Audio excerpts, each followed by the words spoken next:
In the previous part, we discussed about the preparation methods of carboxylic acid. We discussed about 6 preparation methods. The remaining 2 we will see today. 7th preparation method is from alkene. This preparation method requires acidic KMnO4. That is, KMnO4 must be present with an acid. Alkenes, when treated with acidic KMnO4, forms benzoic acid.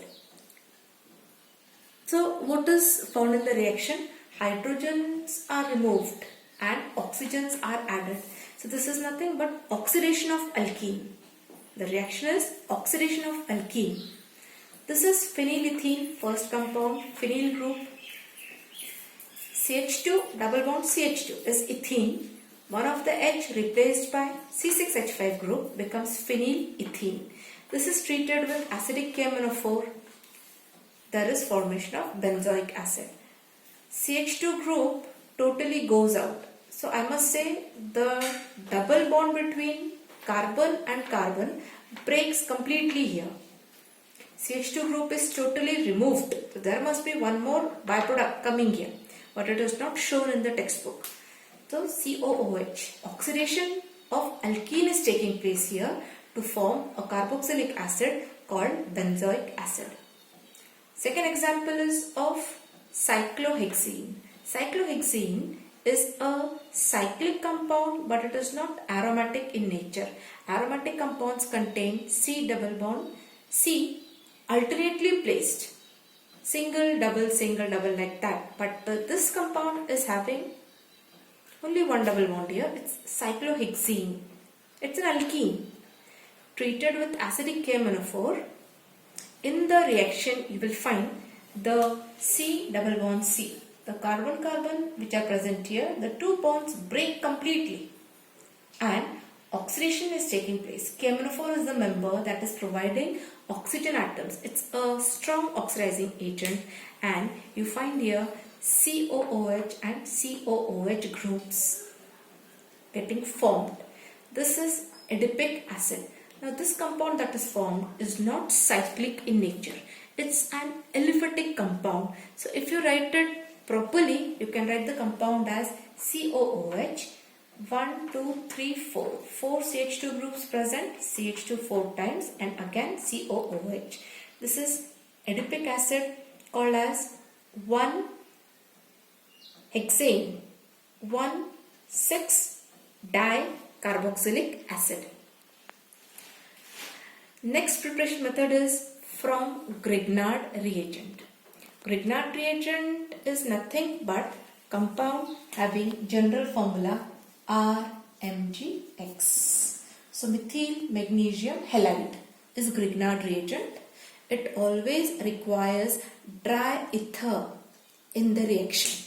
So Grignard reagent when treated with dry ice. This is a completely new reaction. What is dry ice? Dry ice is solid carbon dioxide.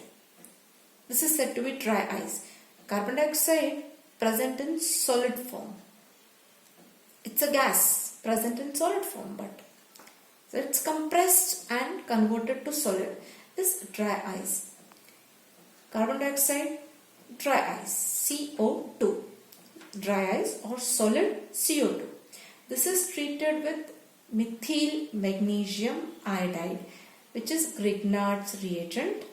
In presence of dry ether, it is forming a magnesium complex, or you can say a complex. How is the complex formed? The one of the C double bond O.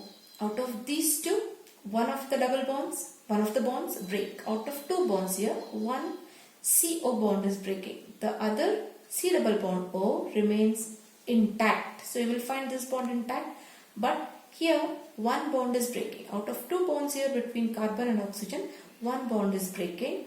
The valency of carbon and oxygen becomes free. With oxygen there is connection of Mgi. So Grignard reagent is breaking here. With oxygen there is connection of Mgi. So OMgi. And with carbon there is connection of R group, CH3 group. It comes here. This is a complex that is formed. This complex is further acid hydrolyzed That is, it is treated with water and dilute HCl. This is called as acid hydrolysis. So CO is remaining intact, CH3 as it is, OMgI. In this case, you will find here Mgi goes out. With oxygen there is connection of one H, and with Mgi, OH group from the water gets connected to form MgIOH. So you get formation of acetic acid. So the R group that comes in the acid totally depends on Grignard reagent. If you want here C2H5 group, C2H5 in spite of CH3, you must change this compound Grignard reagent R group to C2H5. If you change your C2H5 in spite of CH3, if you take C2H5, the group from CH3 will change to C2H5. So it is totally the Grignard reagent who is responsible for formation of the acid type. You want which R group in the carboxylic acid totally depends on the Grignard reagent. Next reaction now. In the next reaction, again dry ice, this is dry ice, your solid CO2 is treated with phenyl magnesium bromide. This is Grignard reagent. So here phenyl group, AR group is there, phenyl magnesium bromide. So in the carboxylic acid that is formed, you will get this aromatic group present. So let's see, in presence of dry ether, one C double bond O is remaining intact. The other bond breaks with O, MgBr comes, and with C there is benzene ring, C6H5 that is coming. So you get the breakage here, detachment taking place at this position. The C6H5 group comes with carbon here, and with oxygen MgBr goes here. There is formation of a complex. This complex is further undergoing acid hydrolysis to form benzoic acid. C double bond O as it is, C, O and H. MgBr goes out, OH form owner, and MgBr, OH. This H and OH, they are provided by water molecule. So benzoic acid is formed in the reaction. So again notice AR group is totally coming from the Grignard reagent that is used here. This is a very important reaction of dry ice because this is totally new part that is coming in 12th. What is dry ice?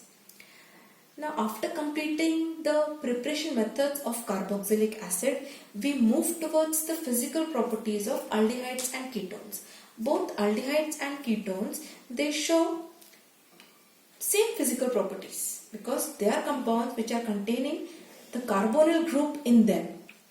So they are quite similar to each other.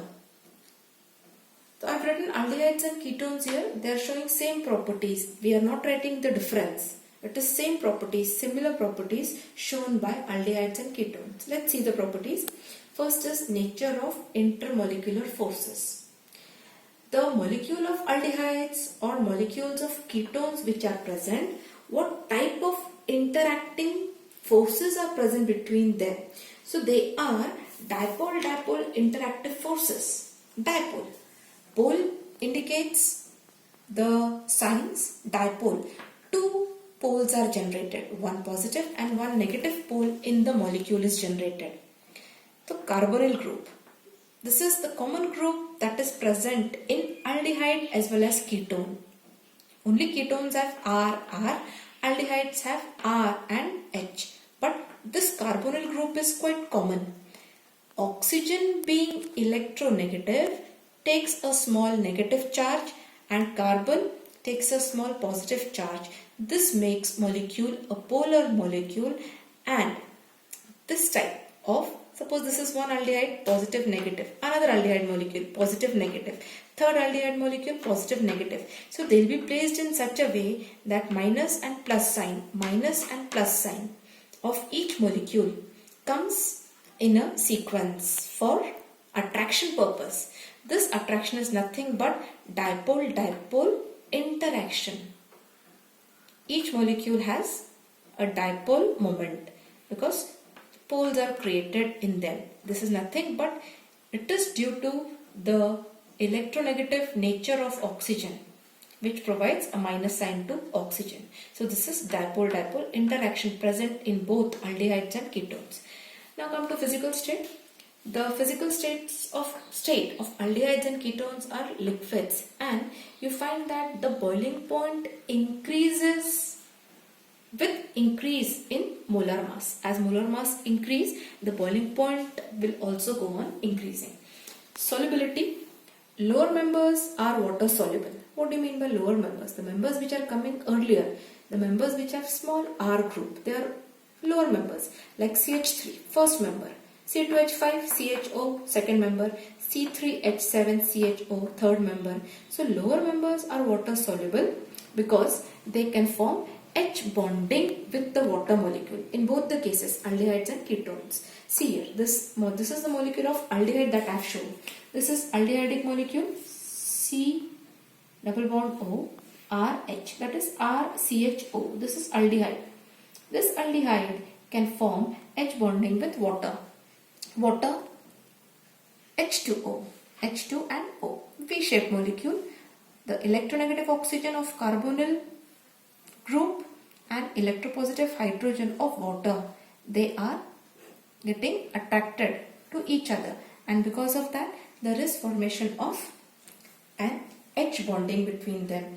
So lower members are water soluble as they can easily form H bonding, but higher members are insoluble because in higher members the R group increase.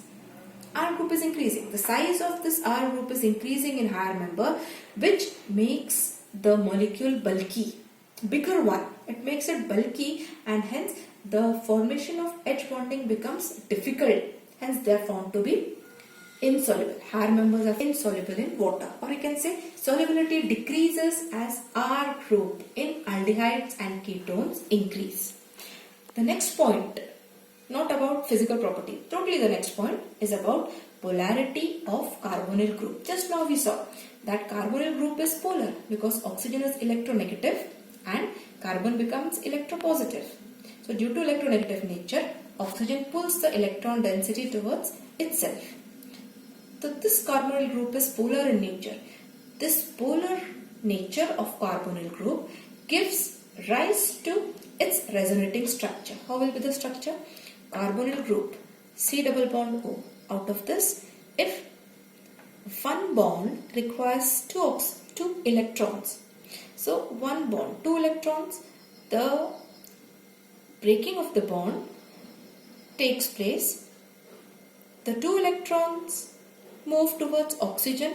As oxygen is electronegative, it takes both the electrons towards itself. So now oxygen has 3 lone pair of electrons, 1, 2 and 3. And only single bond remaining because one bond is breaking and the electron pair is going towards oxygen, being electronegative in nature.